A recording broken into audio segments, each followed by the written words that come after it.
Dikjarazzjonijiet tal-Viċi Kap tal-Partit Nazzjonalista David Agius taw sinjali ċari tal-iskumdità li teżisti fil-Partit Nazzjonalista dwar ir-riforma fil-liġijiet li jirregolaw l-użu tal-kannabis. Kif ħan il-leġislajna fuq xi ħaġa li m'għandix esperjenza dwarha?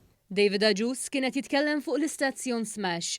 Fl-istess ħin deputati oħra tal-Partit Nazzjonalista sa issa ddikjaraw b'mod ċar li l-partit qatt m'għandux pożizzjoni. Snin wara li bdiet id-diskussjoni u xhur wara li kienet ippubblikata white paper.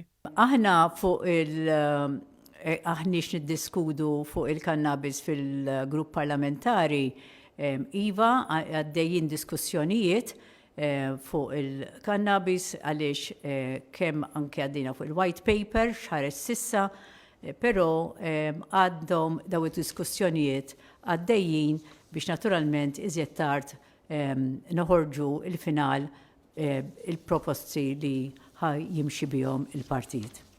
Dwar il-white paper li semmiet it-tabiba Degwara, l-Partit Nazzjonalista ma daħħal ebda reazzjoni uffiċjali. Saħansitra il-kap tal-partit Bernard Grech qal li qatt m'eżistiet. Mhux kif għamel dak gvern rigward il-kannabis laqqas white paper ma ħareġ. Biex issa il-Viċi Kap David Agius għadu jitkellem fuq white paper meta din il-white paper saret abbozz ta' liġi. Mill-white paper li kellha ħafna difetti. Lan tar-riforma fil-liġi tal-kannabis huwa li dan l-abbozz jirregola l-użu responsabbli u ma jkollniex liġijiet li jistmaw ta' kriminali lil persuni li kriminali mhumiex. Prinċipju ieħor huwa li terġa' tingħata opportunità mill-ġdid lil dawk li għandhom fedina penali imtabna minħabba l-użu tal-kannabis u li bħalissa ma jistawx javvanzaw f'ħajjithom. David Agius li meta pajjiżna kien qed jiddiskuti drittijiet għal persuni LGBTIQ qal li mhix se tibqa' tiġi ċċelebrata jum l-om nisselbiża għal proposti li ressaq il-Gvern fil-Parlament. Jien bħala deputat parlamentari li ħanat il-vot tiegħi biex tgħaddi u ma tgħaddix xi ħaġa li tista' twassal għal ċertu problemi.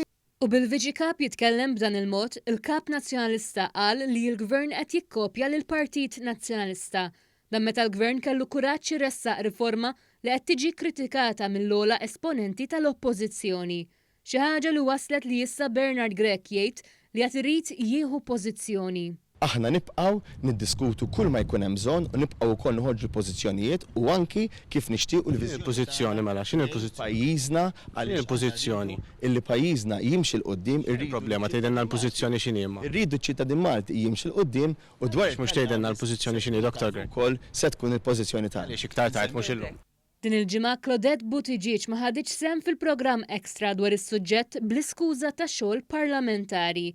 Il-Segretarju Ġenerali tal-Partit Nazzjonalista Michael Piccinino batilna risposta u qalilna li kienet tieħu sem kieku kien possibbli jinbidel il-ħin tal-programm.